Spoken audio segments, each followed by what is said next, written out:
دیکھیے میں آپ کو عرض کروں، وکیل ہمیشہ یہی کہے گا. ایک مرڈر ہوا ہے، ایک شخص کی جان گئی ہے، ایک وکیل ایک طرف سے ہے، ایک وکیل دوسری طرف سے ہے. ایک کہتا ہے ہم نے نہیں مارا ہے، دوسرا کہتا ہے آپ نے قتل کیا ہے. تو یہ تو وکیل تو اپنی مرضی سے اپنی انٹرپریٹیشن جو ہے وہ دیں گے، لیکن کچھ کامن سینس بھی ایک چیز ہوتی ہے. ٹھیک ہے، اسی کامن سینس کا تقاضا میرا خیال سے ہمیں شیر افضل مروت صاحب سے بھی کرنا چاہیے. ان کا خیال یہ کر لیا نا، میں عرض کروں وہ کیوں ہوئے ہیں گرفتار وہ بھی بتاتے ہیں، لیکن پہلے میں ذرا تھوڑا سا ان کی ذات شریف جو ہے ان کے بارے میں بیان جاری کر لوں. وہ یہ ہے کہ ان کا خیال یہ ہے کہ چونکہ لیڈرشپ بکھر گئی ہے پی ٹی آئی کی، اور بڑے خان صاحب جو ہیں، مہاتما صاحب جو وہ جیل میں ہیں، باقی بیبیاں جو ہیں وہ مصروف ہیں ان کے مقدمات لڑنے میں، تو موقع ہے قیادت پہ قبضہ کرنے کا.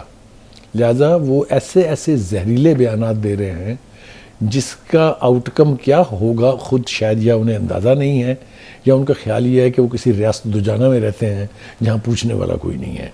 انہوں نے جو پریس کانفرنسز کی، انہوں نے جو کنونشن سے ایڈریس کیے، جو لب و لہجہ زبان استعمال کی، وہ انگارڈڈ ہے، اور بڑے لوگ بھی اکٹھے کرنے میں کامیاب ہو گئے. لیکن وہ تو لوگ تو خان صاحب کے نام پر ابھی آ رہے ہیں، لیکن وہ زیادہ دیر تک ان کو یہ اجازت نہیں دی جا سکتی کہ وہ اپنے مرضی کے مطابق جو دل میں آئے کہہ دیں.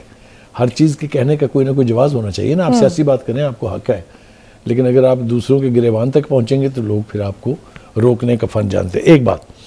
دوسری بات یہ ہے کہ ان کو پکڑا گیا MPO 3 کے تحت، which is the maintenance of public order. یہ ایک انتظامیہ کے پاس ایک ہتھیار کہہ لیں آپ اس کو، ایک قوت کہہ لیں آپ اس کو، یا ایک پاور کہہ لیں آپ اس کو، جو بھی کہہ لیں، وہ انگریزوں کے وقت سے چلی آ رہی ہے. اس کو چیلنج ویلنج بھی کیا گیا عدالتوں میں، لیکن ابھی تک اس کے بارے میں کوئی نتیجہ نہیں نکلا ہے. وہ یہ ہے کہ اگر آپ یہ سمجھتے ہوں کہ یہ شخص جو ہے یہ معاشرے میں فساد پھیلائے گا، یا یہ کسی ایک جگہ میں لوگوں کو اکٹھا کر کے ہنگامہ کرے گا، تو آپ اس کو ڈیٹین کر سکتے ہیں. یعنی یہ صرف انٹینشن کی بنیاد پہ بھی کیا جا سکتا ہے. یہ it is not arrest, it is detention. So he has been detained, اور اس کا عرصہ میرے خیال سے 3 مہینے تک بھی ہو سکتا ہے، مہینے تک بھی ہو سکتا ہے. صحیح.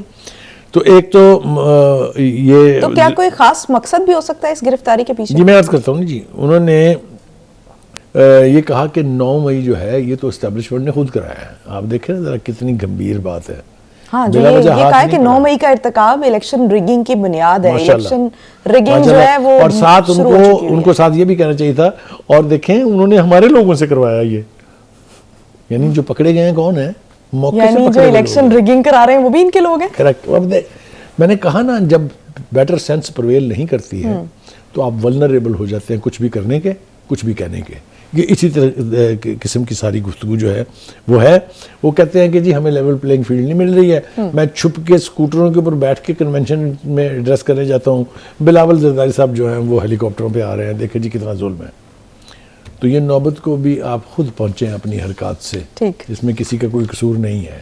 Any way, having said this, دوسری بات یہ ہے کہ وہ ان کا خیال یہ ہے مروت صاحب کا کہ یو ٹرن آپ لیتے رہیں، آج جو کہیں کل مکر جائیں اس سے. تو یہ بھی بڑے لیڈروں کی شان ہے، چونکہ خود مہاتما خان صاحب کے بارے میں یہ کہا گیا.